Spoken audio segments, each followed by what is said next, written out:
Mañanas en Libertad, con Luis del Pino.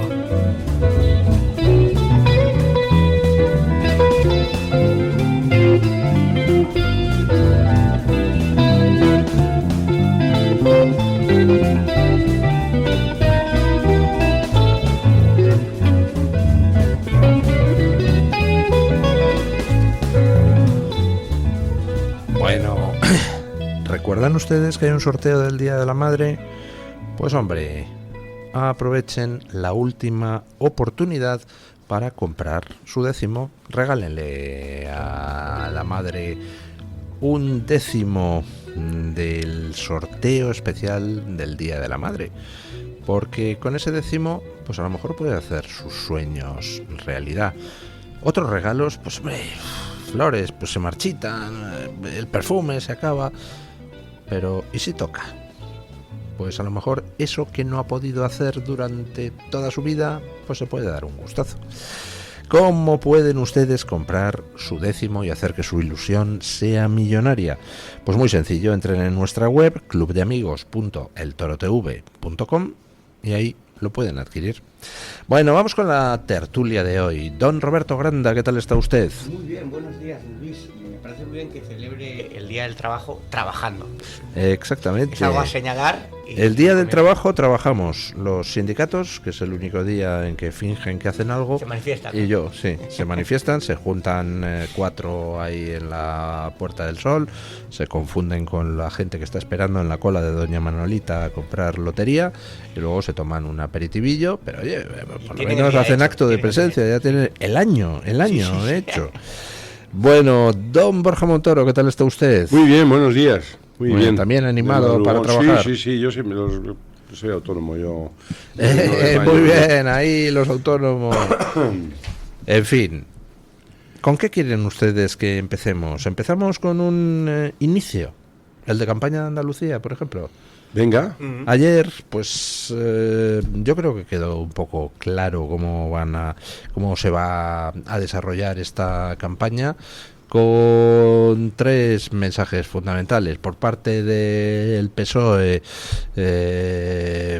pues básicamente es una canción, la de "No me arrepiento, volvería a hacerlo".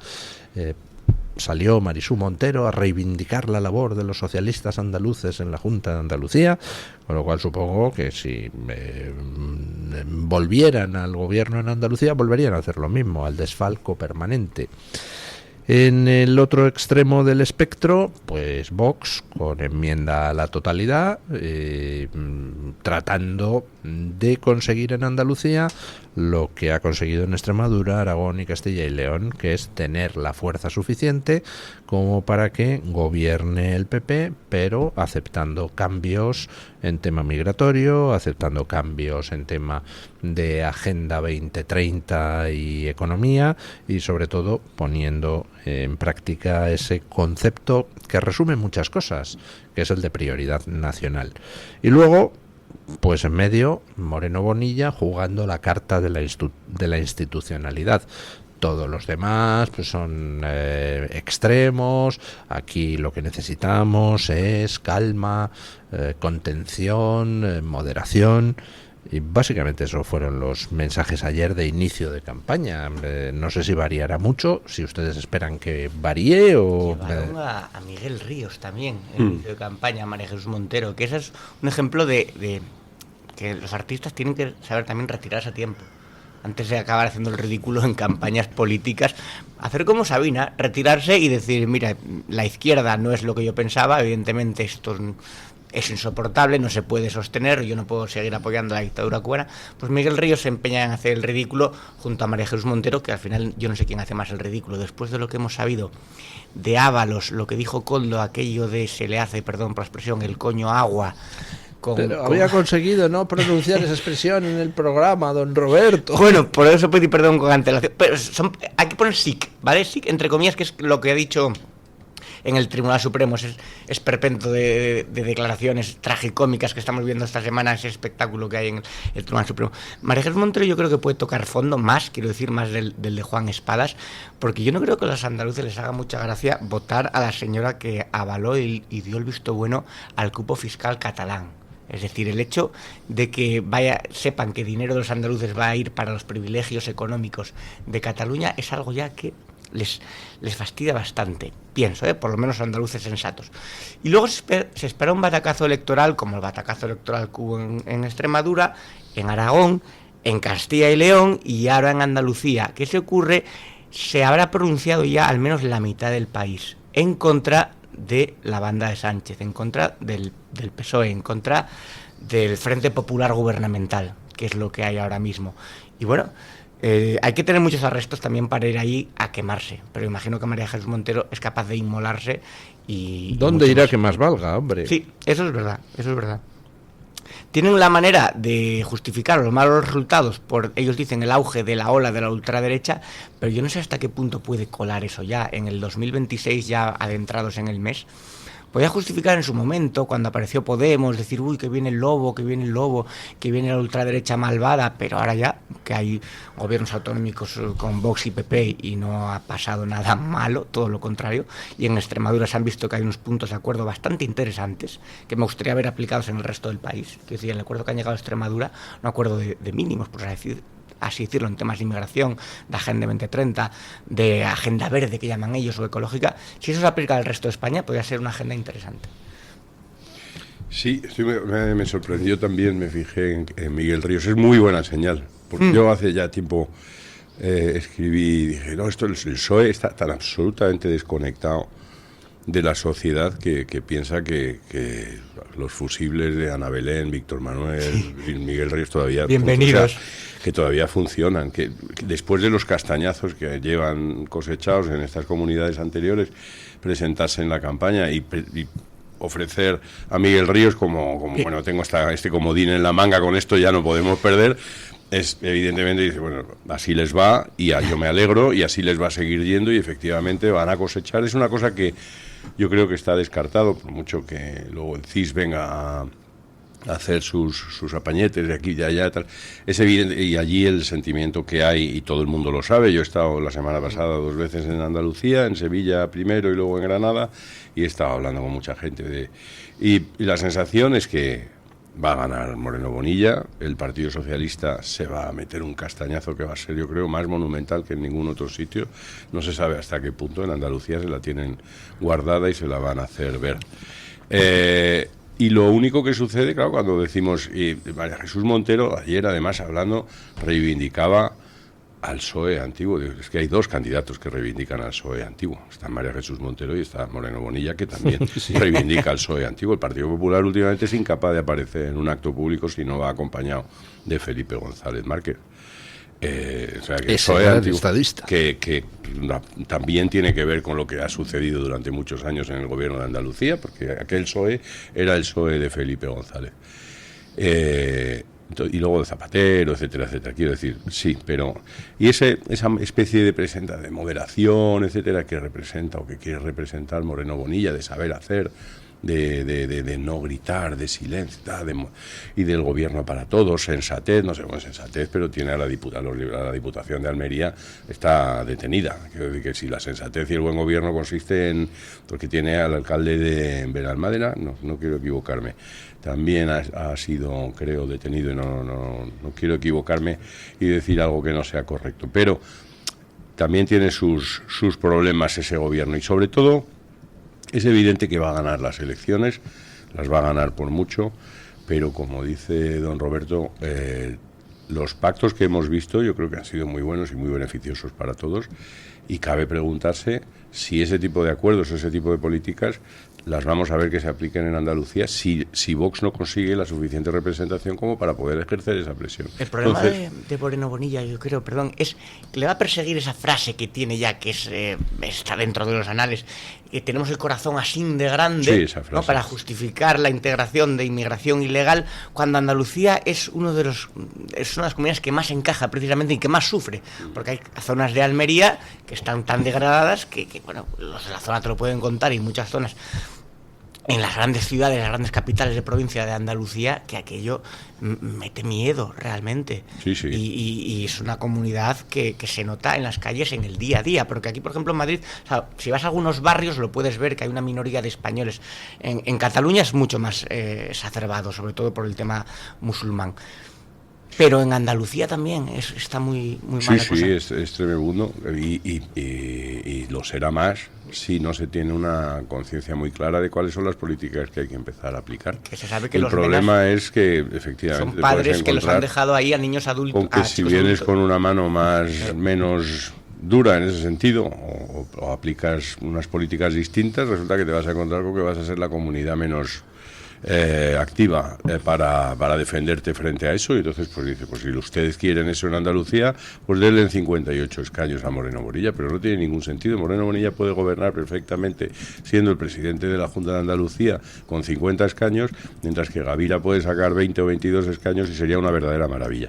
Y eso sería un resultado extraordinario. Le habríamos dado en todas las luces a la izquierda, que la izquierda no va a tener ninguna representación de peso en el gobierno, por supuesto, lo cual se va desmadejando un poco, que no se ha hecho todavía, que también hay que señalarlo.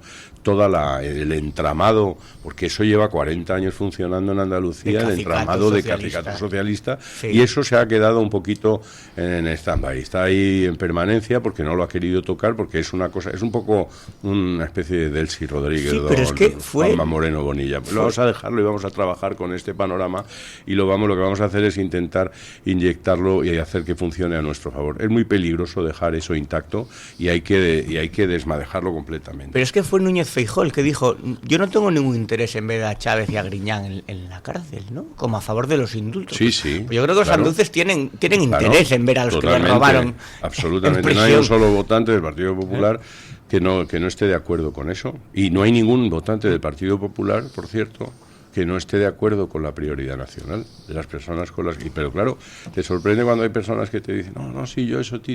Pero estamos muy bien ahora, es que la gente en realidad... los comentarios es que ha sido muchos años de socialismo, tú no sabes cómo era esto por aquí, Borja, tal, no sé cuándo, ya que hemos conseguido salir de eso, vamos a quedarnos como estamos, virgencita, digo, pero si no tienes que cambiar como estás, puedes ir hacia adelante a mejor. Claro. El problema es que si te quedas como estás, te conformas demasiado con una situación que puede ser mejor, y la mejor es la que ha sucedido en otras comunidades. Yo creo que podría ser mejor todavía si Vox obtuviera, pero Vox no estamos hablando de la posibilidad de que Vox saque 50 escaños. Los 50 escaños seguro se los va a llevar Moreno Bonilla. Puñeta, haz que tenga que pactar con Vox. Pero eso del pacto con Vox, el a ver lo que tardan y no sé qué, pero los pactos se han hecho y se han hecho sobre la base de cosas que son perfectamente aceptables por todos los votantes de uno y de otro partido. No creo que haya ningún problema con eso y yo creo que es una oportunidad que tienen los andaluces de ir un paso más hacia adelante para acabarlo verdaderamente con el entramado que ha dejado el Partido Socialista allí durante 40 años. O sea que básicamente, que Moreno Bonilla va a ganar las elecciones, eso está claro. Sí, yo creo que lo que se discute, además él lo sabe. La cuestión es si lo gana por mayoría absoluta y por tanto vamos a ver una prolongación de estos 8 años donde en Andalucía se han aplicado las políticas de la Agenda 2030, se ha tenido manga ancha con la inmigración, o si por el contrario se quedará corto para la mayoría absoluta, dependerá de Vox y entonces Vox le forzará a empezar a restringir en el tema migratorio y a abandonar los planteamientos de la Agenda 2030 que arruinan la economía doméstica, ¿no? Damos por supuesto también que los resultados que están funcionando es muy difícil que fuese de otro modo. Pero voy a plantear una cosa. Conociendo al personaje, a Moreno Bonilla, y conociendo su discurso, así como en otros los resultados, imaginemos que los resultados dentro de 15 días fuesen que Moreno Bonilla tiene efectivamente 50 escaños y que tiene que pactar para gobernar. Damos por supuesto que el pacto se haría con Vox. Sí, yo lo doy por supuesto, sí. Por una razón, porque es que si resulta que le faltan 5 escaños para la mayoría absoluta y en lugar de buscarlos en Vox, los busca en la abstención, por ejemplo, del Partido Socialista, pues entonces ha matado a Feijóo de cara a las elecciones generales. O sea, no creo que haya posibilidad de que le dejen hacer eso. Creo que iría Feijóo en persona a quemarle en el Palacio de San Telmo. Estoy absolutamente convencido de que su querencia personal sería pactar con el PSOE. Totalmente. No me cabe ninguna duda, la más pero... mínima duda de que él preferiría un gobierno, gobernar pactando con el Partido Socialista antes de pactar. Lo que pasa es que, como dice usted, los cálculos electorales del partido a nivel nacional, etcétera, tendrán que imponer algo de sensatez en eso, pero... Esta campaña electoral le pilla en pleno juicio en el Supremo, y la imagen de Ábalos, de Cerdán, de Koldo, de Aldama sentados ahí hablando y diciendo claramente, ¿no?, que el número uno de la organización criminal es Pedro Sánchez, es el presidente del Ejecutivo, le hace un daño muy grande. Los propios socialistas, los mandos intermedios, lo dicen, que que en algunas localidades presentarse como mando intermedio por el PSOE y convencer a los vecinos de votar al PSOE no es un trago fácil, porque los vecinos están viendo todos los días, santos días, en el Supremo... Bueno, pero viene Miguel Ríos y lo arregla. Sí, canta un poco esa vieja gloria, ¿no? Rejuveneciendo el partido. Y ya está, y ya se mete a la juventud en el bolsillo. Es alucinante. Es que en 1982 el Paraninfo de la Complutense, cuando se presentó la candidatura de González, ya estaba ahí. Sí. Claro, yo estuve en aquel concierto. Yo estaba en la plaza. Como el día de la marmota. A don Manuel Fraga Iribarne. Esa misma noche. Yo me fui con mi madre, que quería ir allí, la acompañé, y fui. Estaba Jaime Morey, entonces, en lugar de Miguel Ríos. Imagínate ahora que sacase el partido. No se puede vivir del recuerdo de la movida madrileña. Quiero decir, bueno, sí, hubo una serie de personajes que estuvieron muy bien, pero ahí son casi una especie de museo. Y si vas por esa zona, son bares museo, nostalgia de la movida. Pero la movida ya pasó, algunos ni siquiera la vivimos, y los que la vivieron la tienen en el recuerdo y lo quieren dejar ahí. Ver a Miguel Ríos le traen, a lo mejor, elucubraciones de juventud, pero utilizarlo como en la campaña electoral me parece que no sé a qué tipo de electorado quieren llegar. Imagino que a los de una edad muy provecta. Sí, básicamente, o sea, no sé. Bueno, sí, pero es su baza, ellos son muy libres de hacerlo. Si lo ponen ahí es porque algo piensan que les aporta. Así es como les va, claro. No lo sé. ¿Miguel Ríos va gratis a ese acto o...? Ya ha cobrado, creo. Suficiente. Vale. Si no vaya, qué poco generoso. Es poco... Bueno, no sé, es que los progres son muy rapiñas, ¿eh? Ya, sí. Bueno, pues sí, algo le caerá, de todas. Bueno, no sé, a lo mejor le dan alguna chistorrilla. Bueno, no lo sé, no le ha ido. Bueno, vamos a ver cómo se desarrolla la campaña electoral andaluza. ¿No tienen ustedes la sensación de que estuviera todo el pescado vendido ya, de que la campaña es un poco, pues no sé, superflua? Una pérdida de recursos a veces. No creo en absoluto, por lo que ha dicho usted antes, que venía escuchándolo mientras caminaba hacia acá. Porque la campaña, si dependiese de lo que viene a los medios a decir, etcétera, eso sí es verdad que ya está hecha. Todos los medios ya está, pero la campaña sobre el terreno, el pisar pueblo a pueblo de Santiago Abascal es muy, muy fuerte, es muy bueno. Es una persona que en campaña es extraordinario, y el partido Vox se mueve muy bien. Es muy cercano a la gente. Así como llevar a Miguel Ríos muestra perfectamente que estás completamente desconectado de la realidad y vives desde hace demasiado tiempo nada más que entre moquetas y columnas y no sabes lo que... Vox le pasa exactamente lo contrario. Vox es que esa campaña de pararse a tomarse un bocata en una gasolinera y se lo comen. Porque la gente se acerca. Es que Santiago Abascal es un tío muy próximo. Es una persona... el pálpito de la calle. Totalmente. Y eso le funciona muy bien. Otra cosa es que luego todas las personas que acuden y tal, luego en realidad, claro, quiero decir, las urnas se llenan con un buen montón de votos y hay veces que ves una plaza llena y parece que... Claro. Y eso en definitiva al final es una urna y media. Sí. No es tanto, pero la sensación de la calle y luego... yo creo que la campaña de llenar plazas y de acercarse a la gente es una cosa muy buena que está haciendo Vox, porque es una cosa muy... en Europa ha pasado lo mismo también con otros partidos. Hay partidos que han sido señalados por los medios desde hace mucho tiempo como partidos apestados porque son de ultraderecha, son poco menos que herederos del fascismo, y no es así, es gente normal y corriente, gente que tiene sentido común y que quiere que las cosas vayan bien, recibir una buena educación, que sus hijos puedan salir a la calle sin ser agredidos o sus hijas sin ser violadas, tener puestos de trabajo, tener lo que están hablando de preferencia nacional. A mí me parece el haber puesto sobre la mesa ese sintagma del que todo el mundo está hablando, y es una cosa que ha traído Vox al panorama político, que es un grupo muy pequeño y está dirigiendo el discurso político en España. Entonces, acercarse a la gente y que la gente salga a la calle tiene una cosa muy buena, que es que la gente se ve, no es que vean a Santiago Abascal, es que la gente ve a fulano, zutano y mengano, que son el vecino del quinto, el del cuarto y el de la calle de ahí abajo, y el panadero de la esquina. Y todo el mundo sale. Y entonces dice, oye, pues no son, pues no es son Goebbels, peligrosos bueno, ¿sabes? nazis no nada, son un porque- nazi extraño, sé que resulta que es el tío de la frutería de la esquina. Sí, claro, el chigrero y el otro y el no sé qué. Hay que salir y hay que poner la cara y decir, somos gente perfectamente normal. Es que tenemos las mismas ambiciones que usted, y usted tiene derecho a pensar una cosa, yo tengo derecho a pensar otra, pero aquí no venimos a asustar a nadie, nada. Somos gente perfectamente de normal hecho, que apostamos por un tipo de política que creemos que sería lo más beneficioso para todos. Lo que debería dar vergüenza es ir a un acto del PSOE, realmente. Con Sí, lo que, eso con es lo que estamos tendría viviendo en salir. 8 años. Es que da vergüenza, por eso, ¿quiénes van? Hombre, los que tienen alguna paguilla Sí, y no o tienen los- más remedio. Dicen, Les "Joder, llevan en pues tendré que autobús aparecer", y ahí. tal.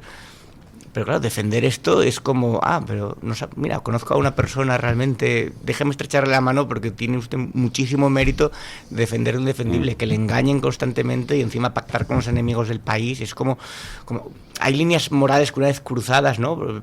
Gobernar con los asesinos de tus compañeros, por ejemplo, con Bildu. De ahí ya no se vuelve, yo creo.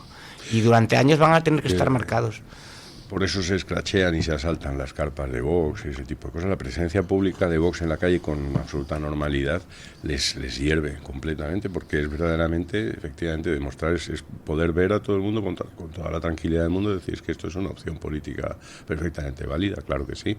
La que no es válida es la de Bildu. Claro, pero hay nichos todavía, Pero como la de Bildu, Universidad cuando de luego Vitoria. resulta que tenemos ¿para qué puñetas? Desde aquí todas las mayorías absolutas. Mayoría absoluta tiene ahora mismo el Partido Popular en el Senado, y en otro día en el Senado se podía haber votado para obligar. Claro, entonces de repente dicen, no, es que no hay, las circunstancias no se dan ahora mismo y no encaja con lo que pide la ley de partidos. Tenemos un Tribunal Supremo. Coño, si lo que les estábamos diciendo es, inste usted a la ilegalización de Bildu y vamos a obligar a que esto se tenga que llevar al Tribunal Supremo. No adelante usted acontecimientos, porque Bildu, todo el mundo sabe que es la fuerza política de ETA, de un grupo terrorista. Pero hace que ha tiempo montado. ya que se le dio credenciales democráticas, Ya, que les han dado un ya, blanqueo. Un blanqueo y tal, y estamos. Y Pero lo ellos- que no se puede entonces es estar criticando al gobierno por pactar con Merchaiz Purua. No se puede ser inconsistente. Una de dos. O la foto con Merchaiz Purua está bien o está mal. Si tú sales la foto con Merchaiz Purua en la Moncloa y te rasgas las vestiduras y dices, esto es pasar una línea roja que nunca se ve. ¿Por qué? Si tú estás autorizando, eres tú el que estás blanqueando ese partido. Cuando has tenido la oportunidad de decir, ese partido debería ser ilegalizado, porque ese partido nunca tendría que haber sido legalizado. Sí, Eso han es dejado de así. matar precisamente para tener sus privilegios, o sea, para sacar a los presos de las cárceles, para tener poder en el País Vasco, donde ya las encuestas les dan primera fuerza. Entonces ellos ven que han tenido una serie No han dejado de matar, prebendas. dejaron de matar porque se les obligó a dejar de matar. Vamos a ver si, porque encima yo no quiero tener encima No, y nada porque que fueron agradecerles. fueron Dejaron de consiguiendo- matar porque estaban cayendo como moscas. gracias al poder. Cuando ya estaban a punto de caer como moscas es cuando se les recupera políticamente. Sí, entonces, lo cuando recupera Zapatero. Claro, y entonces lo recupera Zapatero. Entonces, cuando de repente dices, hemos estado ganando la batalla y cuando hemos conseguido que dejen de matar, ahora viene Zapatero y dice, bueno, pues ahora los voy a recuperar políticamente. No, precisamente ese es el momento en el que tienes que decir, no, hay que acabar con ellos en todos los frentes. Sí. Y entonces, si no lo hizo Zapatero, cuando te toque el turno a ti, lo tienes que hacer tú.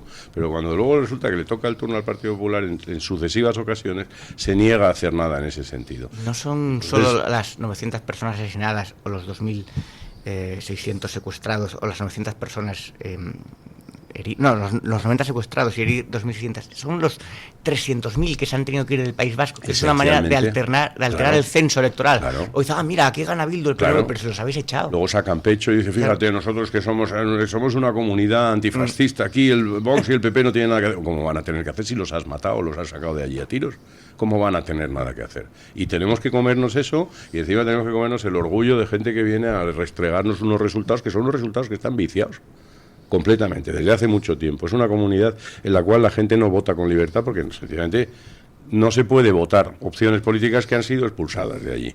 Y eso a mí me lo pueden vender de una manera o de otra. Yo sigo pensando que es una ficción. Es un territorio que está envenenado, es un territorio que desde hace mucho tiempo no es un lugar donde se viva en libertad. No, por mucho que digas que ahora mismo sales a la calle y ahora mismo sales a la calle y te empiezan a matar otros, porque ahora mismo lo que le sucede al País Vasco es que tienen otros problemas con los que no contaban. Sí, Sabino Arana no contaba con... No, con Sabino Arana habría que haberlo sacado a pasear. Que la raza vasca se fuera a pervertir. A que se diese, a un frontón y ver aquí el frontón, efectivamente. Pues sí, pues esas cosas pasan. Bueno, ay, por Dios, estamos con la voz, se lo tengo que decir a Mario, ¿no? Ya desde que vino el otro día carraspeando no hago más que carraspear, me he marionollizado, pero bueno, debe de ser algún polen que hay por el ambiente o cualquier otra cosa. ¿Es usted también alérgico? No, yo no, gracias a Dios no. Mi mujer sí le molesta mucho el polen. Yo no lo era hasta que cogí el COVID. Curioso. ¿Y después del COVID? Sí, después del COVID me he vuelto alérgico a determinados tipos de polen. No sé por qué demonios. A mí después del COVID me gusta el whisky. No sé si tendrá que ver o no, pero... hablando de Mata whisky. los virus. ¿Ha visto usted que...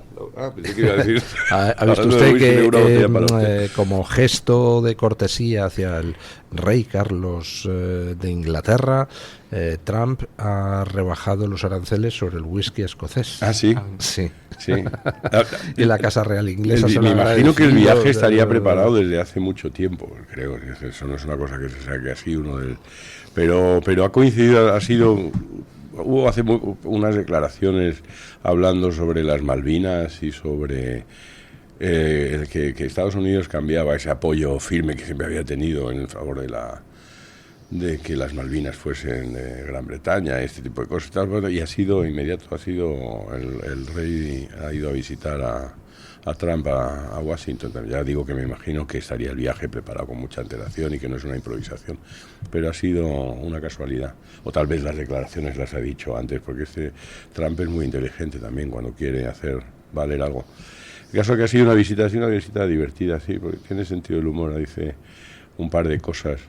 Siempre es muy entretenido escuchar a Donald Trump, es muy divertido. Incluso el rey Carlos también tuvo alguna salida buena, como por ejemplo cuando, refiriéndose a lo que dice Trump, de que si no fuera por Estados Unidos, en Inglaterra se hablaría francés, y le contesta el rey, se hablaría alemán, y le contesta el rey Carlos, hombre, y si no fuera por nosotros, en Estados Unidos se hablaría francés. Bueno, los españoles también hicimos algo ahí. Sí, yo creo que ahí, en fin, se hablaría español. Se reivindica poco el papel de España en la independencia de Estados Unidos. Es que no lo sacan ni las películas estas de Mel Gibson del Patriota y demás, es como si no hubiera existido. Sacan a los franceses también un poco. Bueno, con Mel Gibson no nos metamos, que Mel Gibson tiene esa película maravillosa, Apocalipto, retratando la sociedad precolombina en México. Y con ese final maravilloso. Donde llega la liberación de todos aquellos a los que condenaban a ser devorados sus corazones y tal.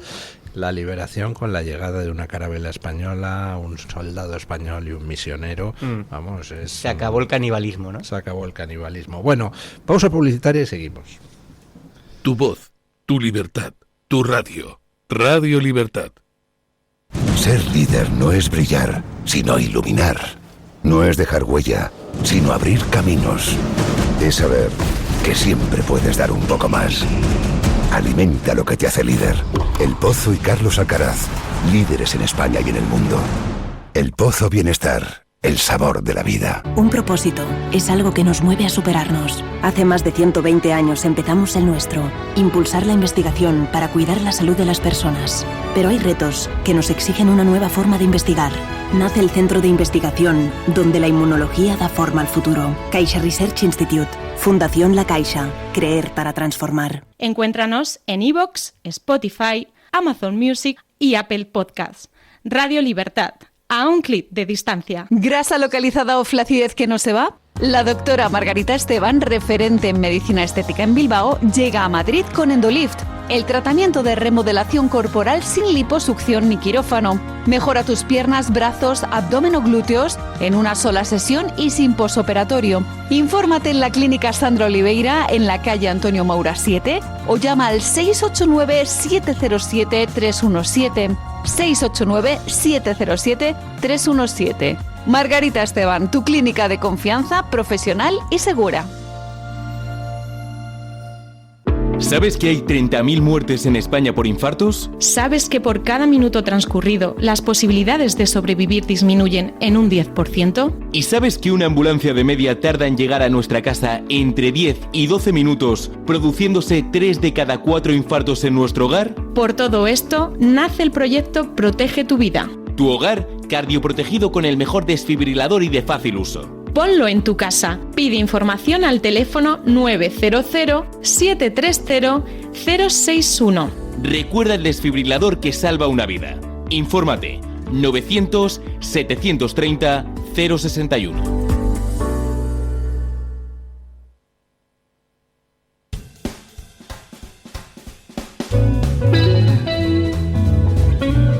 Mañanas en Libertad, con Luis del Pino.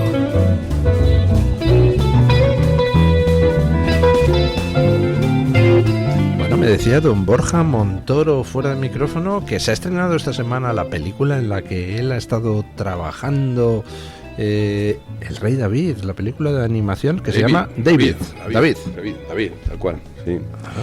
La película para la que me llamaron cuyos personajes dirigí en Ciudad del Cabo en el año 2019. Nos fuimos allí un año y medio, nos cogió el COVID allí y todo, sí.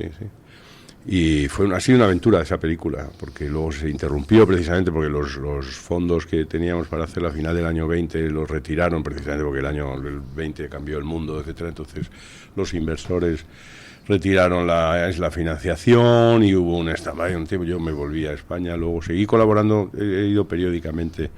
El año 22 estuve allí otra temporada y el 25 he estado también un par de veces en Ciudad del Cabo, porque es un estudio al que le tengo mucho cariño y ya por fin han terminado, la terminaron, ya la habían estrenado en el año 25 a finales, la estrenaron en Estados Unidos, en Brasil, no sé qué, y ahora acaba de llegar, o sea que está en salas y espero que tenga por lo menos mejor taquilla que la película esta que han hecho Eduardo Casanova película documental con Jordi. O sea que vayan a verla, es una película preciosa, la película de David, preciosa, es una película. Pero por lo que está usted diciendo, ¿cuántos años tarda en hacerse una película de dibujos animados? Sí, si tienes dinero se puede tardar 3 o 4 años a lo mejor, pero si no depende de las películas, ha habido de todo, la de Tangle. 3 o 4 años teniendo el dinero suficiente. El dinero, sí, es un periplo, hacer una película de animación lleva tiempo. Si todo va bien, la producción en sí, o sea, desde que empieza la película a animarse, a que ya está todo, el guión, el story, los personajes diseñados, los modelos ya hechos, porque luego hay que hacer escultura digital y cuando empiezan los animadores a producir segundos de animación, entonces es un año y medio de trabajo que luego todo eso te tiene que volcar en compo. Y y el sonido, la grabación del sonido, que luego tienes que ir siempre se hace en Londres, la música, las voces, todo y son muchas horas y comentaba usted en una ocasión que, aunque no mucha gente es consciente, España, o más bien los españoles, son una de las primeras potencias en el campo de la animación, ¿no? Sí, lo somos. En Europa el primero sería Francia, que tienen una gran industria de animación, pero España es puntera, es un país puntero. Y en cuanto a nivel de profesionales, no en sí ya de las empresas españolas, que las hay muchas y muy buenas, y en Madrid hay unas cuantas de ellas, en Barcelona también, en Tenerife hay muchísimas, porque por cuestiones fiscales se han instalado muchos estudios a producir no solo animación sino cine también. Allí en Navarra y en el País Vasco también por esa misma cuestión también se hace mucho, pero hay, aparte de eso, los profesionales, los españoles, los que trabajamos en esta industria, estamos en todas partes del mundo y son gente muy considerada, Sí, porque hay mucha tradición. Esto lo empezó En los años 60, los estudios Moro, don José Luis Moro. Tuvo mucho éxito Tadeo Jones en su momento. Sí, que fue una película que se produjo, la primera de ellas la hizo don Julio Ariza. Y sin hacer spoilers, aparece en la película la escena de los filisteos con Goliat y... Sí, ¿no? Pero no es el final de la película. No, vale, no, está bien con saber eso. Vale, sí. A mí me gustó, yo tuve además la ocasión, como era un estudio muy pequeño, el de Sunrise en Ciudad del Cabo, cuando me llamaron, me conectaron por LinkedIn. Nos gustaría contar con usted para dirigir los personajes de tal. Digo, no sabía que se hacía animación en Ciudad del Cabo, primera noticia, además no tenía ningún conocido, ni ningún compañero había tenido sudafricano antes ni nada. Pero como nunca digo que no a una oportunidad, etcétera, pues quedé con ellos para una entrevista, me enseñaron un teaser que tenían, que ya habían hecho, estaba francamente bien hecho, y dije, caramba, pues esto está, no, es que nos echó una mano Glenn King. Hombre, Glenn King yo he trabajado con él, era mi supervisor de animación en Tarzán, es una leyenda de Disney de todos los años, y estaban en contacto con él, y les había ayudado un poco en la narrativa, pero me pareció muy interesante. Hablé una semana después con el dueño de la empresa, con Phil Cunningham, y claro, le dije, a mí no me parece mal en principio, me gusta la idea, y estaba hablando con mi mujer y por qué no y tal, pero yo no me voy a Ciudad del Cabo a vivir nos íbamos a ir a vivir con 3 de los 6 niños, los 3 chiquitillos, los mayores estaban en la universidad o habían acabado ya, pero yo no me voy a vivir sin haber visto aquello antes, porque, claro. Pues os mando un par de billetes, nos fuimos mi mujer y yo una semana allí, nos trataron a cuerpo de rey, y nos enseñaron, nos sorprendió. Yo no conocía Ciudad del Cabo, me pareció un sitio maravilloso, es muy recomendable para visitar. Tiene unos índices de criminalidad tremendos, pero no suceden en los lugares en donde uno vive normalmente, ¿no? Es como si uno se va a vivir a Ciudad de México. Fuera de los... Ahora vamos a empezar a tener cosas así aquí, quiero decir. Ya las estamos teniendo. Claro, es cuando ves la situación y dices, bueno, vamos a terminar, nos hemos empeñado en convertir Madrid en Ciudad del Cabo, pues allá cada cual. Enterrado en hormigón, ¿sabes? ¿No?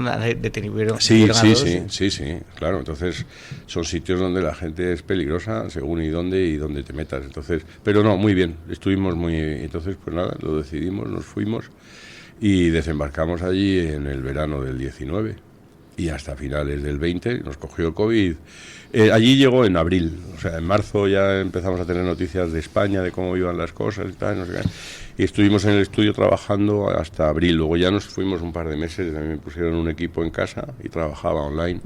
Pero luego se levantó muy rápido el confinamiento y enseguida volvimos a ir a trabajar, íbamos con mascarilla y esas cosas, ¿sí? Pero luego para salir a pasear, por ejemplo, como allí son espacios abiertos, ibas a la playa o ibas a subir al monte, es que el sitio es maravilloso, verdaderamente. Y ibas sin mascarilla y no había ningún problema, ¿no? Y te paraban, si ibas en mascarilla por el monte tú solo, te podían parar yendo solo, y tal. Pero ¿a quién voy a contagiar? ¿A los jabalíes? No sé. Claro, sí. Luego tuvieron una ola mucho más grave a final de año 20. Sí, la famosa cepa sudafricana. La cepa sudafricana fue muy grave, nosotros estábamos de vuelta ya en Madrid para aquel entonces. Deduzco que la película no es una visión woke del rey David. No, pero tampoco es una visión... No ha tenido... Es una visión histórica, es una visión... Hay una miniserie... Históricamente fiel. Dentro de lo que puede ser históricamente fiel, la vida del rey David, luego cuando llegó a ser rey de Israel tiene sus más y sus menos. Entonces es una película que es para toda la familia, etcétera y tal. Y es sobre todo el crecimiento de David desde que era un pastorcillo, era un niño chico, el octavo de la familia, hasta que llega el profeta Samuel y lo unge como nuevo rey de Israel, y entonces es el rey Saúl, que estaba en el trono de Israel, los celos, porque no sabe quién, sabe que hay alguien que ha sido ungido, pero no sabe quién es y tal. Y mientras tanto, pues David era el único que calmaba sus desvelos, porque Saúl estaba atormentado por un montón de demonios, etcétera. Hay una serie que se está emitiendo en Prime ahora mismo que se llama El trono de David, creo. Pero es extraño porque a mí los progres me dijeron que Israel no existía hasta 1948. Entonces, hablar de rey de Israel... Claro, eso es lo que verdaderamente hay gente que le puede extrañar, que de repente diga, anda, pero sí, pero ¿dónde estaban? ¿Dónde estaban los judíos y los reinos judíos, etcétera, que llevan allí mucho tiempo, efectivamente? Sí, es una película muy, muy entretenida, muy divertida, fue muy difícil porque hay muchas cosas que son de técnica yo he trabajado en muchas películas, un personaje principal puede tener el pelo medianamente largo. Y cuando el pelo apoya en los hombros es una complicación en el 3D, porque luego tienes que hacer que el pelo realmente apoye, etcétera. Esa película tiene pelos por todas partes. Tiene pelos por todas partes. Como los Gremlins. Yo se lo decía a Phil, digo, es un disparate lo que estaba. Yo diseñaba los personajes, no, y tal, y esto y tal, y intentaba, y se lo planteaba y tal. No, por tal, vamos a hacer que esto y esto. Tuve es muy curioso porque tuve mis discusiones con Phil. Ellos eran todos protestantes. Además, los protestantes de Sudáfrica son protestantes del siglo XVII. Han quedado son más duros que aquí en Europa, que a lo que estamos acostumbrados. Eran encantadores hasta el extremo de que pensábamos que nos estaban tomando el pelo. Mi mujer y yo, digo, nos tiene que haber una cámara oculta. No se puede ser tan absolutamente encantador, era una gente maravillosa. ¿Por qué? ¿Por qué lo dice? Nos trataban a cuerpo de rey, estaban todo el santo día ocupando de que estuviéramos a gusto, os falta algo, nos regalaron bicicletas para los niños, yo que sé, estaban... Bueno, una maravilla, muy bien, desde el primer día. Les tengo un cariño grandísimo. Y los veré ahora en el Festival de Annecy en Francia, que vendrán otra vez. Los veo a menudo y hablo con ellos a menudo, eso que es una gente con la que me he llevado muy bien. Pero luego había un australiano, Kyle Pulbury, y luego un inglés también, estaba Louis Kerr, que lleva Story, y que él es inglés y está casado con una americana que es judía y viven en Jerusalén. Luis, su hijo, él vino a trabajar, su mujer no vino. Pero luego él desde Jerusalén, tenemos un grupo en WhatsApp y tal, y hablamos, y cuando lo del 7 de octubre yo me enteré porque Kyle, el australiano, cuando amanecí ya le había mandado un mensaje a Luis, ¿cómo estáis? Y tal, digo, ¿qué ha pasado? Pues fíjate lo que ha pasado. Y luego Luis me ha mandado a su hija con imágenes de cohetes entrando en Jerusalén, hechos con el móvil de su hija desde la ventana. Quiero decir que eso es el día a día de la gente que vive en Israel. Y el equipo venía un poco de todas partes y tal, nos juntamos allí, pero sobre todo al principio me acuerdo, a mí me gustaba mucho la idea, porque además cinematográficamente el gigante Goliat, etcétera, a mí me gustaba mucho el aspecto un poco alfeñique de David, sobre todo cuando es niño. Entonces yo iba mucho, le decía a Phil, tiene que ser como el rey Arturo en la película de Merlín el Encantador, un chiquilicuatre, así un alfeñique muy poquito raquítico y tal, con sus ganas de hacer cosas y tal, pero quiero decir, no, y Phil tenía una imagen ya de David, y lo quería, no, pero tiene que ser, aunque ya desde pequeño, porque él está es un hombre y tal, y tiene músculo, y tiene tal... Sería Conan el Bárbaro, entonces. No, entonces sí, estaba a medio camino ahí. Me ayudaron mucho, vinieron conmigo dos extraordinarios dibujantes, Juanpa López Arenas, que eras compañero mío de aquí, y Tony Reina, se vinieron conmigo, y José Antonio Cerro, también un montón de españoles, les gustaron mucho, hay un montón de españoles. Ahora mismo se ha quedado allí dirigiendo el equipo de personajes Dani Rodríguez, que fue alumno mío y que está allí ahora. Bueno, él no vive, ahora está en Ávila, porque es de Ávila. Ahora, en este momento, ayer hablé con él, pero vive en Atenas, porque se casó con una griega y viven en Atenas normalmente. Pero él es el que lleva ahora, y hay varios españoles, Eduardo Gil Sanz y Diana Rodríguez, están allí dibujando también. Vamos, dibujando todos online, etcétera. Por curiosidad, ¿sus hijos cómo vivieron lo de estarse allí en... les gustó mucho, no les hizo la más mínima gracia cuando les dimos la noticia. Los tres chiquitillos no tenían más que obedecer. Las mayores les dijimos, nos vamos tu madre y yo con los tres, con vuestros hermanos, a Ciudad del Cabo. Anda ya, no sé qué, sí, tal, Bueno, no les pareció mala idea. Las dos mayores estaban en Francia, una estaba dando clase allí y la otra estaba estudiando en una escuela allí, y la tercera se quedó en Madrid y se quedó con mi madre, que luego resultó providencial porque pasaron el COVID juntas, y fue muy bueno para mi madre sobre todo, y le hicieron muy buena amistad, son tocayas y estuvieron muy a gusto. Y nosotros nos fuimos, sobre todo Borja, que era el único varón que tenemos, que es era el mayor de los tres chiquitillos. Estaba con 14 años, rechizaba, porque yo no conozco a nadie allí, no sé qué tal. Pero ¿Qué luego, pinto yo en Sudáfrica? Nada, lo pasó. Se fue de allí llorando al final, luego volvieron. Y las otras también las metimos directamente en inmersión, pues que la parte de la jugada era la inmersión en inglés. Dijimos al cole, claro, y humo. Y hablan, tienen dos acentos, uno es muy alemán, uno es muy con un acento, los que son africanos, cuando hablan inglés, pues hablan con un inglés, con un acento muy alemán, pero los que hablan inglés hablan con un inglés muy británico. No el guau guau guau americano y tal no se oye por allí. Y nada, pues muy bien, estábamos todo el santo día en el cole y con amigos americanos, había americanos también, había de todo, o sea que te pasas el día, eso fue una jugada que nos salió muy bien, porque de una tacada los tres volvieron hablando inglés y con muy buen nivel, o sea que muy bien. Bueno, qué apasionante el mundo de los dibujos animados. Sí, bueno, pues es que bien tener hoy un día que es un poco más relajado para poder comentar alguna cosa, pero espero sí vayan a ver la película, que es muy buena película verdaderamente. ¿Se podría hacer una película de dibujos animados con las escenas que estamos viviendo en el juicio de Ábalos, Koldo, Aldama? Se podría. Bueno, porque memes con Koldo disfrazado de Gandalf, de troglodita y tal, estoy viendo muchos como Torrente y tal, sí. Una cosa como Torrente. Bueno, ¿qué les está pareciendo a ustedes el juicio hasta el momento? Yo creo que Aldama sabe que la mejor manera de rebajar su condena es apuntando información, algo que no están haciendo Koldo y Ábalos, que están dedicándose uno de hacia adelante a defender lo indefendible.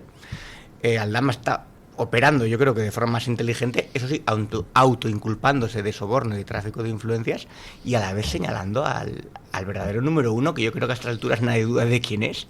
Mientras en el Supremo estaba Aldama declarando, antes de ayer este hombre estaba en el Congreso, pero con un oído puesto, ¿no? Como los partidos de últimas jornadas, cuando estás pendiente del descenso y de otros resultados, pues estaba, imagino, pensando o pendiente de lo que pasaría en el Tribunal Supremo. Yo creo que han pasado del volquete de prostitutas al volquete de realidad, de la realidad judicial que se les viene encima, y va a ser muy difícil que salgan de esto. Hombre, siempre decimos, bueno, esto ya están en los estertores del sanchismo, están boqueando ya, pero tiene la capacidad de reinventarse, pero es muy difícil que Sánchez pueda salir adelante de los informes de la UCO, de las declaraciones de Aldama, de ver a su mano derecha sentado ahí y contando además todos los pormenores de su vida licenciosa, que al final eso forma parte de su vida privada, pero se hacía con dinero público. Ojo, porque tú puedes pagarle un piso en Plaza España a tu amante, puedes ir con ella a restaurantes, de viaje, lo que quieras, si lo haces con tu dinero, allá tú con tu, ¿no? Con cómo lleves tu vida privada, pero es que esto lo hacía con dinero público y con dinero de la trama, y estos son personas que contrataron 8 millones de mascarillas defectuosas, antes que hablábamos del COVID, durante el coronavirus, cuando los españoles moríamos hasta 1000 al día. Esta gente se lucraba, porque son gángsteres, porque no tienen moralidad ninguna, porque son números, ¿no? Esa imagen impactante que todos vimos de la fila de ataúdes en el Palacio de Hielo, mientras esto ocurría, estos estaban pegándose la gran vida en prostíbulos cerrados para ellos, en fiestas privadas, haciendo contratas para ganar dinero, para enriquecerse. Entonces, yo creo que lo que se está demostrando en el juicio es que la financiación del PSOE, de la Internacional Socialista y lo de Delcy Rodríguez puede ser todo lo mismo. O sea, forma parte todo del mismo conglomerado. Entonces, Aldama lo que declaró fue que Sánchez dio el visto bueno para que llegara Delcy y para transmitirle el compromiso del Ejecutivo con el régimen chavista, entre otras cosas. O sea, se están haciendo cosas muy interesantes. Yo digo, es más casi una tragicomedia, parece un esperpento de Valle Inclán. Berlanga podría hacer una película de esto también, si viviera ya, pero el resto lo vemos también con un poco de entre la fascinación y el espanto. Yo creo que esa sería, digamos, una mezcla de sentimientos. ¿A usted qué le está pareciendo el juicio? Yo escuché ayer y estoy muy de acuerdo con lo que en estos mismos micrófonos dijo Rubén Herrero. Rubén Herrero. Lo que pasa es que Rubén Herrero es un poco demasiado moderado para mi gusto. Hombre.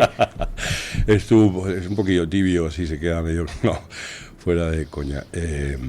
No, estoy muy de acuerdo con respecto al retrato que hizo sobre Aldama. Lo he dicho siempre que he tenido ocasión. A mí Aldama me parece esencialmente, pues sí, claro, lo estamos viendo y está colaborando necesariamente porque es que él va a su interés personal y pero yo no termino de ver que saque esa información mágica que vaya a conducir a Sánchez a la trama. Quiero decir que yo diferenciaría muy claramente, porque aquí todo se mezcla, y una cosa son los titulares de periódicos, las declaraciones en tertulias, no sé qué, y otra cosa es un juicio, las pruebas que se ponen realmente en un juicio y el peso que pueden tener, etcétera. Entonces, yo no he terminado todavía de ver esa gran prueba que vaya a hacer que conecte dentro de este juicio la trama, como para poder señalar que todo.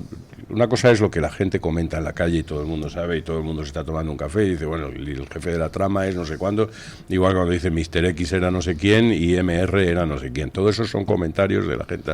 Pero penalmente, realmente, a la hora de la verdad, tú tienes que ir en un juicio con sus declaraciones. Tiene margen todavía, y esto, sí, pero no sé cuándo, porque todo el mundo dice, hoy es el gran día. Sí, yo llevo ya muchos grandes días de Aldama y me da la sensación de que no veo. Y él está jugando a una cosa que yo creo que habría que dejarle claro, que no sé hasta qué punto se está haciendo. Yo creo que en ese sentido, por eso me quejo, creo que la prensa no está colaborando a dejarle claro hasta qué punto, porque al contrario, lo estamos un poco endiosando, dándole demasiado crédito, va de tertuliano a todos, etcétera, y todo el mundo es como da, y hay gente que ha llegado aquí, Aldama nos va a salvar la democracia. Aldama es un delincuente confeso que está colaborando por interés porque lo han cazado.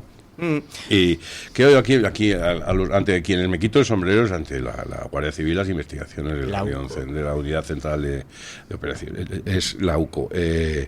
Esos son los que han hecho la investigación y son los que han obligado a Aldama, etcétera. Pero yo es que creo que deberíamos todos estar de acuerdo en decirle, a Aldama debería dejársele muy claro que si verdaderamente quiere salir beneficiado y puede tener derecho, yo creo en ese sistema, que se le va a hacer, no es me parecería la pena, me parecería mucho mejor que cayesen todos porque tuviésemos toda la información, pero si para subir más alto tienes que colaborar con uno de ellos, es decir, es que tú no eres la pieza que yo busco, la pieza que yo busco es el entramado superior.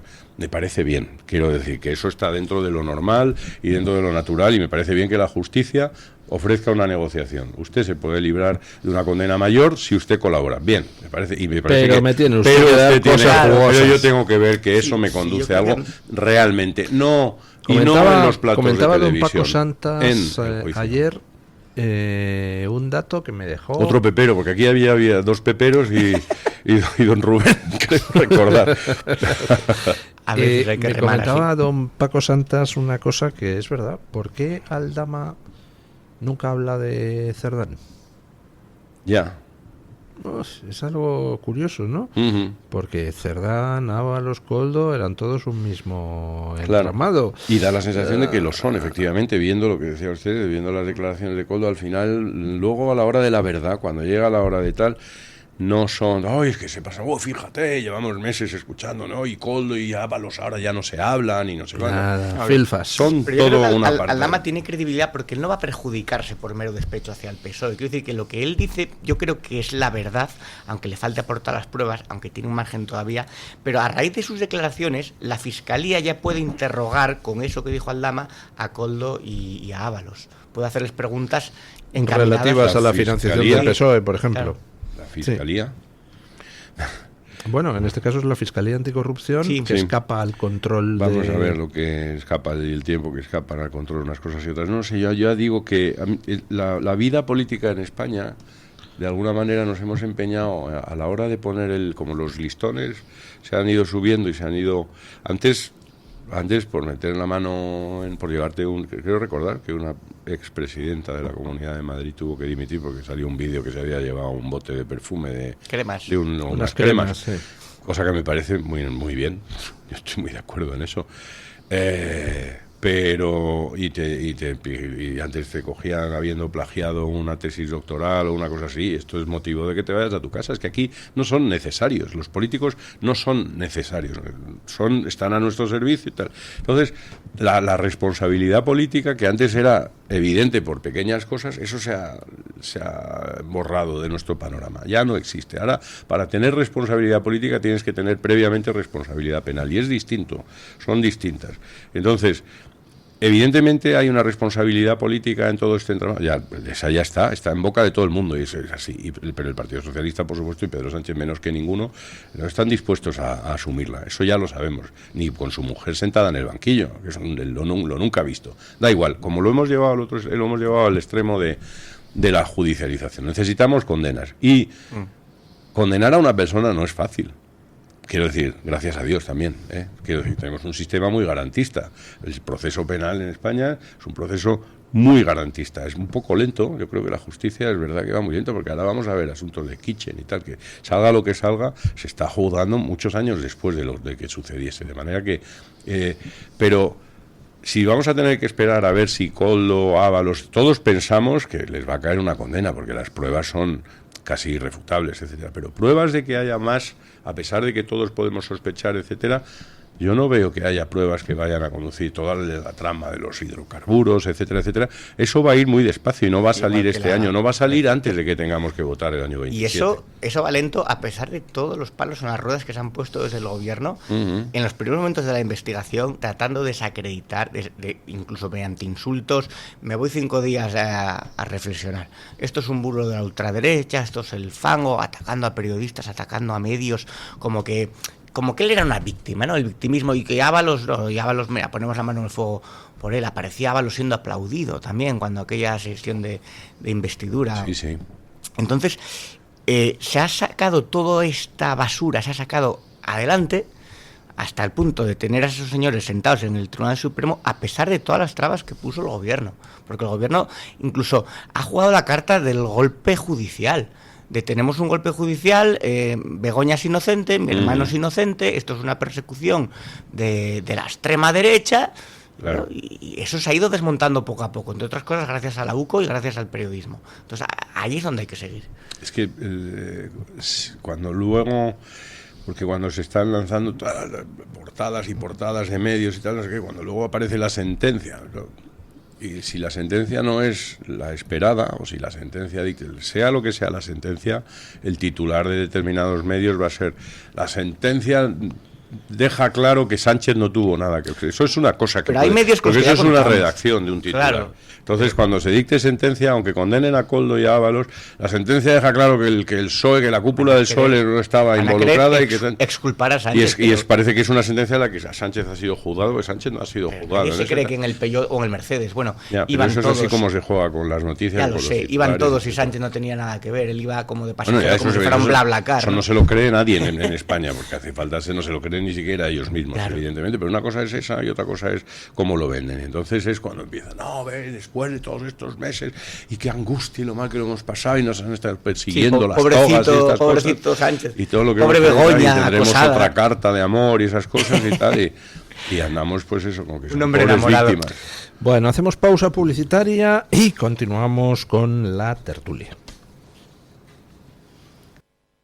Luis del Pino, Alba Vila, Javier Horcajo y José Javier Esparza son Radio Libertad. Oye, eso de que el Santander me da hasta 400 pavos solo por mi nómina y 2 recibos, ¿es de verdad? Tal cual, 400 euros si traes tu nómina y 2 recibos al Santander. Me renta. ¿Y aún hay tiempo? ¿Dónde veo las condiciones? Hasta el 10 de junio de 2026. El importe está sujeto a retención según la normativa fiscal vigente y tienes todo en bancosantander.es. Vale, pues hoy me nomino. Es el momento. Santander. La doctora Iradier, especialista del Instituto de Microcirugía Ocular, IMO, Grupo Miranza en Madrid, utiliza el tratamiento más eficaz para la enfermedad del ojo seco con la nueva tecnología de luz pulsada óptima IPL. Con centenares de pacientes tratados y excelentes resultados, la doctora Iradier es referente en España de esta innovación oftalmológica. Doctora Iradier en IMO, Grupo Miranza. Teléfono 910-783-783. Calle Valle de Pinares Llanos 3, Mirasierra, Madrid. Escucha este programa cuando y donde quieras. No importa si te perdiste el directo, porque lo tienes completo en podcast. Encuéntranos en iVoox, Spotify, Amazon Music y Apple Podcasts. Radio Libertad, a un clic de distancia. En un entorno idílico, más de 100 profesionales, psiquiatras, internistas, psicólogos, psicoterapeutas, terapeutas ocupacionales, enfermeros, celadores y administrativos, trabajamos en el Hospital Psiquiátrico San Francisco de Asís, en Málaga, con un solo objetivo: sanar al paciente mental. Infórmese en www.hospitalsanfrancisco.com y llamando al teléfono 952 20 20 14 64. Ser líder no es brillar, sino iluminar. No es dejar huella, sino abrir caminos. Es saber que siempre puedes dar un poco más. Alimenta lo que te hace líder. El Pozo y Carlos Alcaraz, líderes en España y en el mundo. El Pozo Bienestar, el sabor de la vida. El DHA omega 3 es clave en el funcionamiento normal del cerebro, la visión y el corazón. Si te preocupa el deterioro asociado a la edad, debes tomar DHA. El DHA de Mederi Nutrición tiene certificación IFOS, máximo estándar de pureza y calidad. Busca DHA Pure NPD1 o visita ahora mederinutrición.com.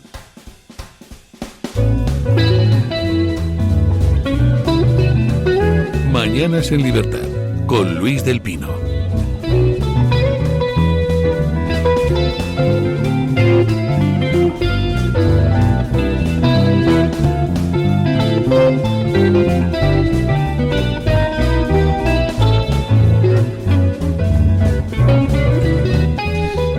...9:30 minutos, 8:30 en las Islas Canarias... ...y vamos un poquito con la situación general...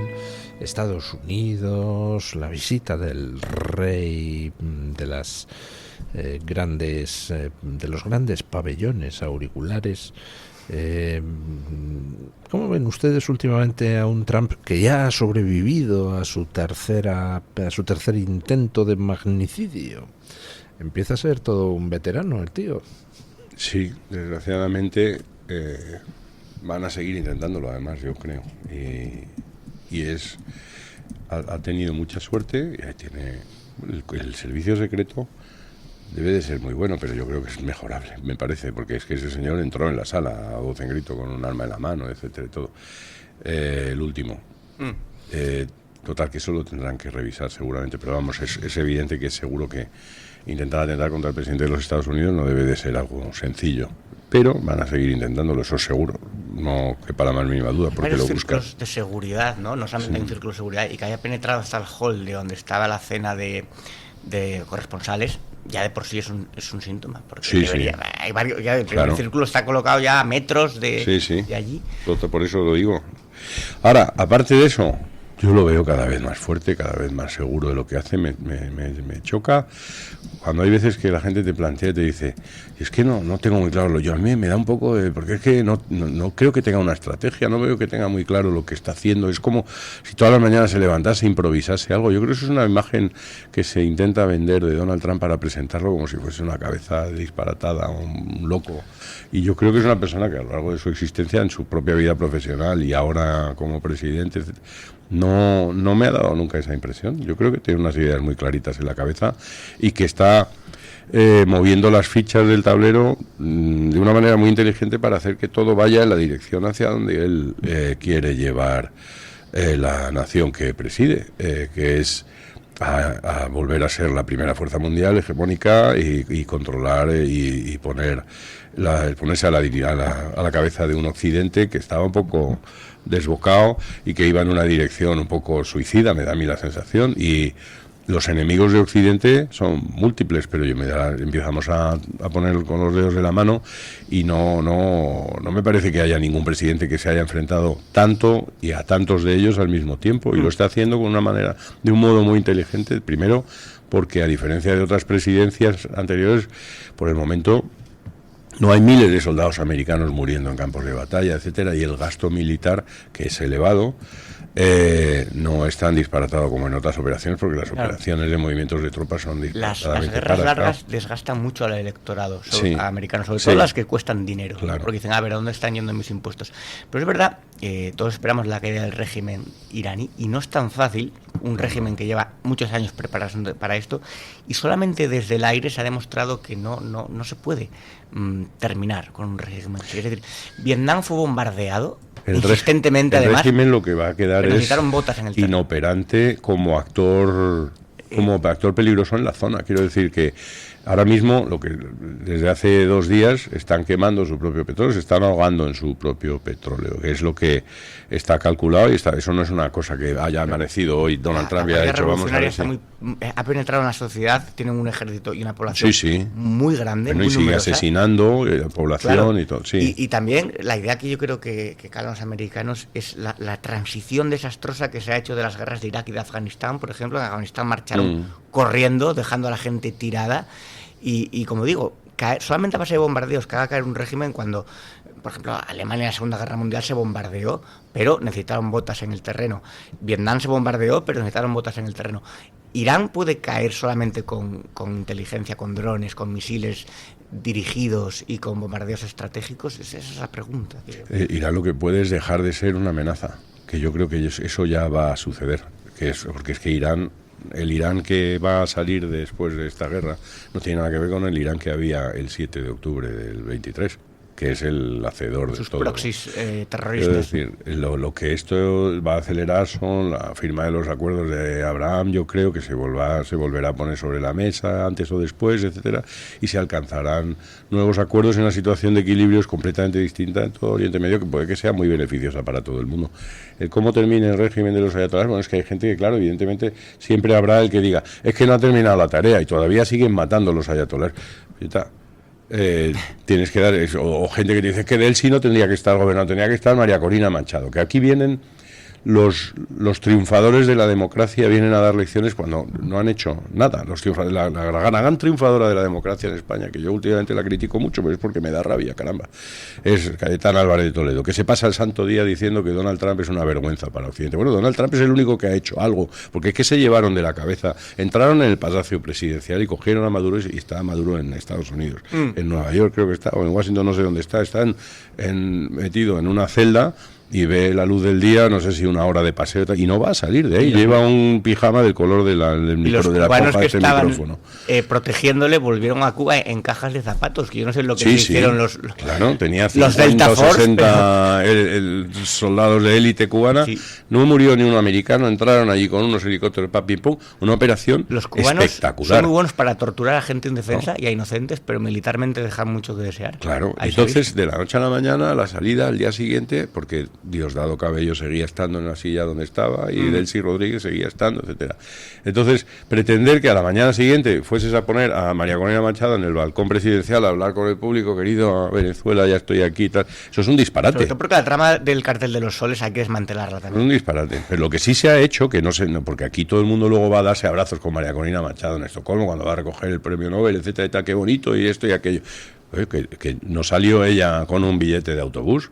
Las tuvieron que sacar también, que andaba flotando en mitad del Caribe, creo. Y fue una operación complicada. Es decir, la vemos ahora y podemos hablar con ella y no sé qué, gracias al presidente Donald Trump. Porque aquí siempre, cuando luego de repente sale algo bien, entonces la gente empieza a utilizar a Washington, a los Estados Unidos, a Marco Rubio, todo con tal de no mencionar a Trump, que como sabemos es una vergüenza para Occidente. Pero la vergüenza para Occidente se está enfrentando a los ayatolás y va a terminar con la amenaza de los ayatolás, que es grande en la zona, y va a terminar convirtiéndolos en un régimen inoperante, sin el peso que tenían antes. Veremos si eso antes o después acaba forzando que la población efectivamente pueda hacer cambiar el régimen, que es muy difícil porque son regímenes de terror. Es que un régimen de terror es muy difícil de cambiar, a no ser que desembarques allí. Pero si queremos desembarcar, los europeos tendríamos que decir algo también. Aquí nos hemos puesto de lado y aquí nadie ha echado una mano. Esto se lo han hecho enteritos. España se ha puesto abiertamente a favor de Irán y Sánchez fue felicitado por Hamás, diciendo que bien, gracias, presidente Sánchez. Nos va a costar caro a la larga. Quiero decir, el presidente Donald Trump es un presidente que trabaja por el bien de su nación y por el bien de los intereses de los Estados Unidos, y si te enfrentas a él, además no es una persona que perdone esas cosas. Entonces luego lo que nos van a plantear aquí, por supuesto, es, fíjate, es que los Estados Unidos nos atacan. Hombre, no, mire usted se ha empeñado en ser el personaje mundial que más patadas en los cataplines le da al POTUS, al presidente de los Estados Unidos, Y antes o después pues va a pagar por ello. Es patético que Sánchez se presente o quiera aparentar ser una especie de némesis de Trump, porque no es un equilibrio de fuerzas. No, más España bien no. realmente no pinta nada y nos Pero ven para él es una estrategia a futuro curiosa, porque claro, él puede pasar a la historia como el presidente que fue el sumum de la corrupción, con su mujer imputada, su hermano imputado, un número 2, otro número 2, el fiscal general del Estado, todo es corrupción y basura a su alrededor. Y entonces está jugando a huir hacia adelante y a ver cómo encaja las piezas para al final decir, como nos está atacando Estados Unidos, pues yo no quiero ser un obstáculo para este país, me voy. Entonces es algún puesto internacional de algún organismo a los que previamente ha regado con nuestro dinero para tener un sueldete, tener una inmunidad, si puede, diplomática, junto con su mujer, y entonces coger y decir, yo me he ido por Trump, no por la corrupción, yo me he ido porque me atacaba a Estados Unidos, no por la corrupción. Yo creo que está jugando a eso, ¿no? Pero es que el problema es que él está jugando a eso. Es evidente que la jugada de Sánchez respecto de la política internacional se tiene que leer en términos de política nacional, de campaña, campaña personal. Lo que a mí me sorprende es que, siendo tan evidente, es una cosa que salta a la vista, el 80% de los medios que se supone que deberían estar intentando que Sánchez saliese de la Moncloa le están haciendo el juego. Le están haciendo el juego. Que no lo yo leo portadas de periódicos. Ponen el cazo para algo, ¿no? Bueno, no lo sé, claro, no me imagino, no lo sé. A saber, no sé. Lo que me parece es absurdo estar leyendo la lista de portadas medios de periódicos de prensa que se supone liberal conservadora o de derechas, vaya usted a saber, que te están diciendo que Trump está loco, que Trump es un putinejo, que Trump es la vergüenza de Occidente. Constantemente, desde hace 2 años. Que Trump, que no sé cuánto, y dices, estás haciéndole perfectamente el juego de propaganda a Sánchez, totalmente. Y además, igual que rescataron antes a los socialistas a Miguel Ríos, han rescatado el no a la guerra 23 años después. ¿Y esta gente dónde está todos estos 23 años en el resto de conflictos internacionales habidos y por haber? Solamente es el no a la guerra cuando hay una guerra con los americanos por el medio y con los americanos republicanos, porque si Obama bombardeó países. Si hay judíos ya, vamos, ¿para qué? Pero ha puesto usted un buen ejemplo, el no a la guerra. Igual que rescatan a Miguel Ríos, rescatan el no a la guerra, convocan manifestaciones en Barcelona y van 650 personas en Barcelona a una manifestación de no a la guerra.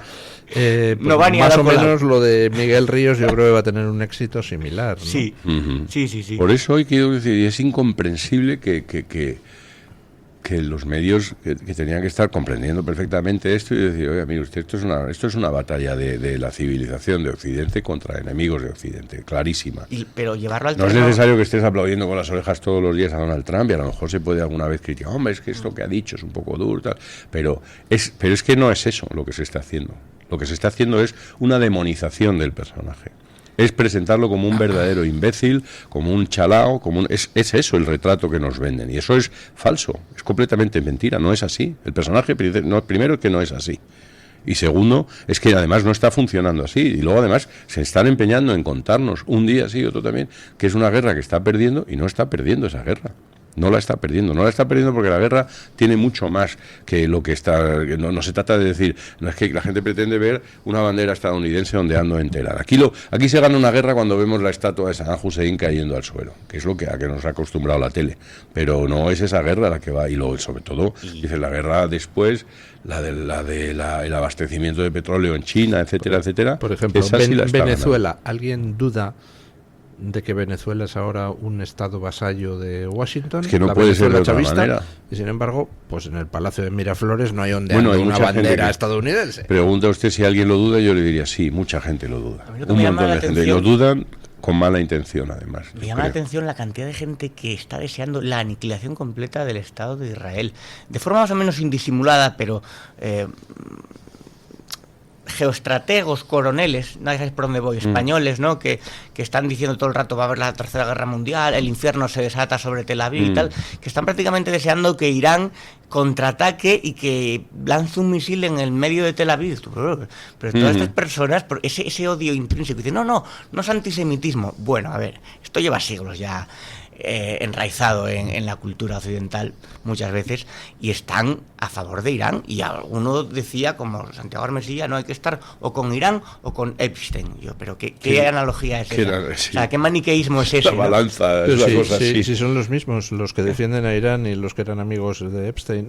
Son exactamente los mismos, los políticos progres. Ahora hay que ponerse del lado de Irán y de los ayatolás y de un régimen teocrático medieval asesino, no lo entiendo, con tal de ser más antiamericano que nadie. Yo creo que ahí se mezclan muchas cosas. La pulsión, bueno, el neonazismo de la izquierda occidental, por supuesto, pero también la pulsión antisemita de una parte de la derecha más estrambótica. Sí, un poco como estrambótica o siniestrona.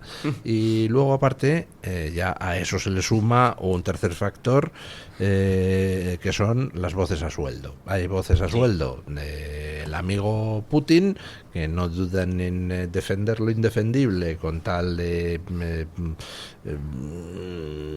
fastidiar a Estados Unidos e Israel, pero no por antisemitismo, sino simplemente porque es lo que toca a los intereses de Rusia en ese momento.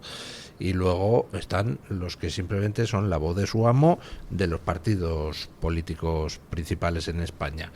¿En qué están? Pues no hay más que preguntarle a Ursula von der Leyen. ¿En qué están? En intentar tener una especie de alternativa a Estados Unidos que sea europea, pero que además esté al servicio de China. Con lo cual, pues bueno, la cadena de mando manda. Y entonces desde ciertos medios de comunicación, sorprendentemente, se defienden ciertos planteamientos que dices, pero ¿y esto a qué viene? Si esto es un medio de comunicación, se supone que no progre, ¿no? Pero el malo es Trump, el malo es Israel, etcétera, etcétera, etcétera. España ya está al servicio de China, para eso fue Pedro Sánchez allí. Hay una serie VIP que hay una candidata norteamericana que va a un alto mando del gobierno chino y dice, ¿usted quiere ganar las elecciones? Vale, firme este acuerdo. O sea, vende su alma al diablo, pero China le garantiza, hace todo el proceso electoral para que ella sea realmente una infiltrada del régimen chino. No sabemos lo que Sánchez prometió a Xi Jinping y viceversa. O sea, para Xi Jinping España es un mercado donde puede aumentar ahí su nivel comercial, pero China también puede de alguna manera interceder a favor de Sánchez para mantener a ese peón ahí que desgasta a Occidente. China entra por los mercados, pero la hegemonía china va mucho más allá del dominio del mercado. Cuidado. El mercado es el arma que han descubierto, es muy inteligentemente. Ellos han dicho, yo produzco mucho más y mucho más barato, de mucha peor calidad también, por cierto, porque si uno se va a comprar herramientas, mejor es que se la compre de buena calidad, porque si no la va a tener que tirar a la basura a los 3 meses. Y lo sé por experiencia. Entonces, pero dice, voy a inundar, te voy a ahogar en tu propia medicina. ¿No queréis mercado y capitalismo y no sé qué?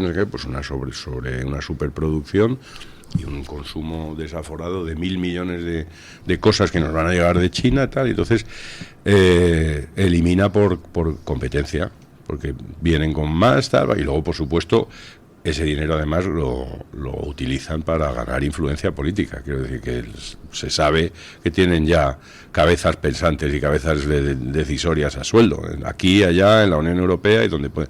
Pero su objetivo no es mercantil, no es un objetivo comercial, no es hacerse con el mercado, es un instrumento que ellos están utilizando, pero el objetivo es un objetivo de dominio, de hegemonía, de control completo de un sistema. Y es peligrosísimo, porque no es, quiero decir, el régimen chino es lo que es. Y eso es lo que está jugando en Occidente. Ellos, ese tipo de control dentro de sus propias fronteras no lo hacen de esa manera, no funciona dentro de sus propias fronteras. Usan el tipo de control que usan los regímenes comunistas, que es el del poder y el terror, y ya está. Pero alguien que presume de demócrata, ¿no? Como el Partido Socialista, siempre hablan tantos años en honradez. Ir a China no hace una sola mención de los tantos millones de muertos que hay, que es el régimen más criminal de la historia, con el gran salto adelante y con la llamada revolución cultural, que se cargaban hasta el que llevaba gafas y al maestro y tal. Eso está en el... Sí, pero son todos fascistas, Roberto. El Partido Comunista Chino, que lleva desde el año 48 gobernando. En el momento en que tú le pones a una persona una etiqueta de que es un fascista, cualquier persona que se enfrenta al régimen del poder, de la hegemonía de la izquierda, sea el chino, sea el nicaragüense, o sea el que sea, cualquier persona que se enfrenta, está justificado quitársela de en medio, porque es un fascista. Igual que te puedes matar al presidente de los Estados Unidos porque es otro fascista, igual que puedes atacar una carpa de Vox en España porque son fascistas. Y ya está. Pones una etiqueta y está justificado. Admira esos regímenes, quiero decir, admira admira a Xi Jinping, que lleve tantos años, admira al Partido Comunista Chino, donde no hay esa cosa tan engorrosa de las elecciones, ¿no? Hay partido único, entonces mira, es un problema que te quitas. Claro. Sánchez dice que se ve a sí mismo, cuando celebraban los 20 años del hormiguero, decía, ojalá cumpláis 25 tú en Antena y yo en la Moncloa. O sea, ella mínimo se ve 5 años no más. Ha anunciado en ningún momento que no vaya a presentarse ni que va a ir. Todos los años que sean posibles. Va a volver el otro día en el Congreso, lo dijo, que quería otros no sé cuántos años más de tal. Él tiene intención, y hay alguien, no sé quién, perfectamente equivocado, que piensa que el pescado está ya vendido y que vamos a ver a Sánchez saliendo de la Moncloa. No es tan rápido, no va a ser tan fácil. Si se da por muerto muchas veces. Se le ha dado por vendido, ya en el año 23 lo dábamos por amortizado y andaban discutiendo sobre quién iba a ser el próximo ministro. Pero el PP logró rescatarlo a última hora. El PP hizo mucho para rescatarlo a última hora. Sí, esos medios tan inteligentes que sirven al Partido Popular, pues ahí estuvieron al pie firme para conseguir que al final el Partido Popular no ganara las elecciones.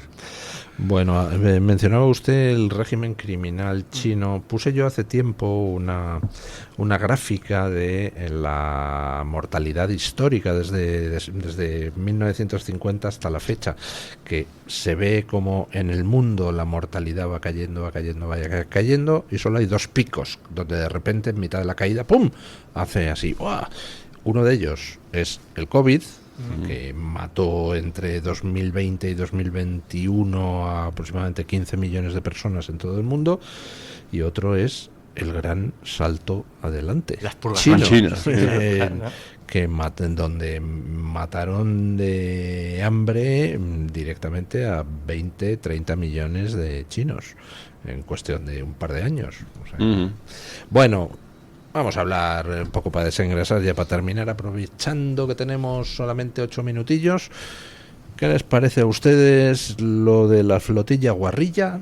Y digo lo de la flotilla guarrilla porque ayer Israel abordó los barcos de la flotilla, detuvo a 175 jetas a 1000 kilómetros de las costas israelíes, y por supuesto no había en los barcos nada de ayuda humanitaria para Gaza, que se supone que era la excusa. Eso sí, condones parece que había muchos. No sé qué harán en ese barco, pero me lo puedo imaginar. Eso está todo preparado, quiero decir, ellos saben perfectamente que les van a abordar, no tienen ninguna intención de llegar a las costas de Gaza y de caer en manos. Yo los dejaría llegar a Gaza. Sí.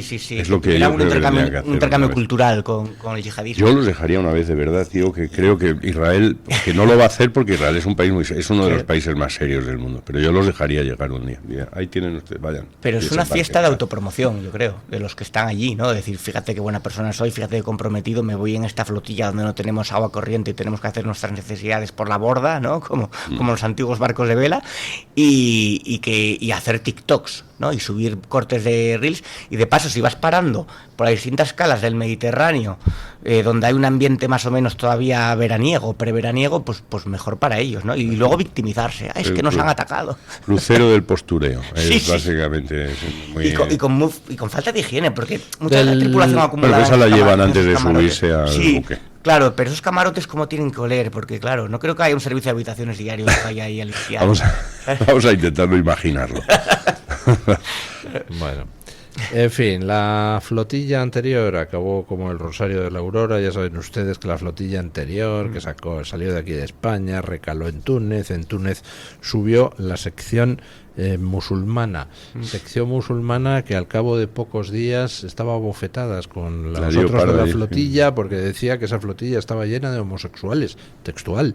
Entonces se fueron los de la sección musulmana porque decían que ellos no iban a Gaza, ahí con una panda de... con una carroza flotante. ¿Qué figuras destacadas iban en esta segunda? Pues la primera creo que fue Pablo Iglesias y Greta Thunberg. Y Ada Colau la otra vez. Y Ada Colau se subió, es verdad, ahí que parecía Cristóbal Colón.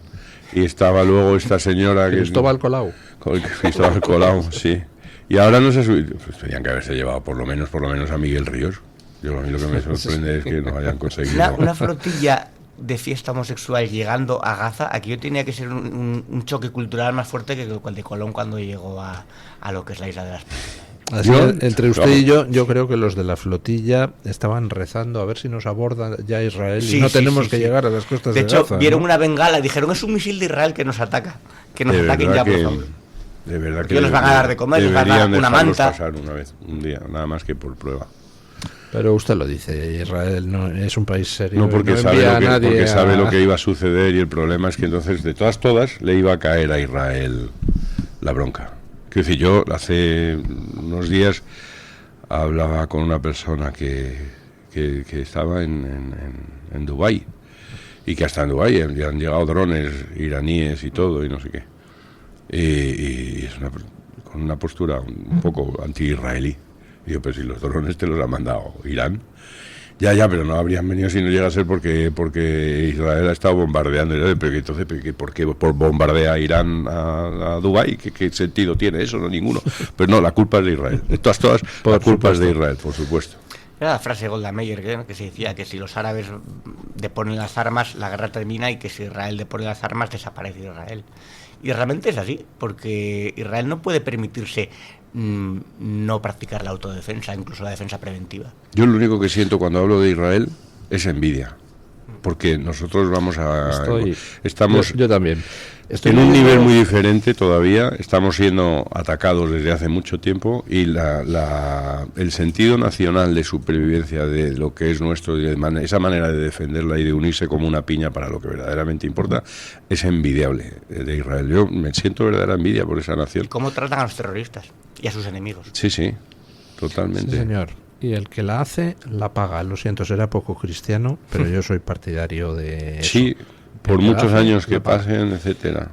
Y estoy nunca se ahora un libro curioso que se llama El talento de Israel, que es de Dan Senor y de no sé qué Singer, que son los mismos autores que escribieron hace un tiempo otro libro que fue un exitazo, que era el de Startup Nation, donde analizaban todo el por qué, cómo Israel se ha convertido en un sitio con una cantidad de empresas tecnológicas punteras en un montón de sectores, ¿no? Bueno, pues en este segundo del talento de Israel entran en el análisis de la sociedad israelí, y la verdad es que trae muchos datos curiosos. Por ejemplo, un dato que parece mentira, que es que en los rankings de países más felices del mundo, pues ¿quiénes están ahí? Países más felices desde el punto de vista de la autopercepción de la gente. Bueno, pues ahí siempre están, entre los países más felices del mundo, pues los nórdicos, ¿no? Los nórdicos están encantados de conocerse a sí mismos y de su nivel de vida y no sé qué. Israel. Lo cual dices, ¿cómo es posible que un país asediado, acosado, insultado, sea sistemáticamente en las encuestas de felicidad uno de los más felices, ¿no? Bueno, pues indica mucho de la mentalidad de alguien que sí, se saben que están acosados, son atacados, pero que se siente en un pueblo, se siente en un pueblo unido, el sentimiento de comunidad, efectivamente. Y que ahí se disfruta de libertades también. Quiero decir, en Israel es donde tú puedes salir a la calle y beber, donde puedes ir a bares de todo lo que quieras. Quiero decir, incluso hay el desfile del orgullo gay, no tan subvencionado como aquí, no tan politizado, pero quiero decir que hay libertades hasta el punto de que serían impensables en sus vecinos. Es la única democracia de la zona y está rodeada de enemigos que no quieren que le vaya mal, son enemigos que lo quieren aniquilar. O sea, Israel se enfrenta a su aniquilación cada día. Y bueno, pero tiene unas fuerzas armadas robustas, tiene un servicio militar donde hace que ese sentimiento patriótico se aumente todavía, y una juventud consciente de su lugar en el mundo. Y eso es importante, y lo que representan ellos también como hacer frente al radicalismo. Y a pesar de que es un país pequeñito, tiene unas playas maravillosas, tiene una sociedad cohesionada, tiene una sociedad diversa también, pero tiene una sociedad libre. Bueno, invocamos a nuestros compañeros para que nos vengan a traer la opinión de los oyentes. Hoy les hacíamos a los oyentes pues una pregunta relacionada con el día de hoy, el día del trabajo. ¿Qué deberíamos hacer con las subvenciones sindicales en este día del trabajo? Y dábamos pues 4 opciones. La primera opción, pues deberíamos... viene aquí doña Carmen Carbonell, que cuente ella las opciones. Hombre, que las cuenta mucho más gracia que yo. Yo se la formularía a Juanma Moreno Bonilla. Por ejemplo. Es una buena pregunta para Juanma Moreno Bonilla. ¿Sabe qué, don Luis? Le tengo que decir que estoy muy contenta porque en un día 1 del trabajo, que es festivo nacional, tengo muchos comentarios. Eso significa que hay mucha gente pendiente de estas redes sociales y precisamente de esa pregunta que lanzábamos esta mañana.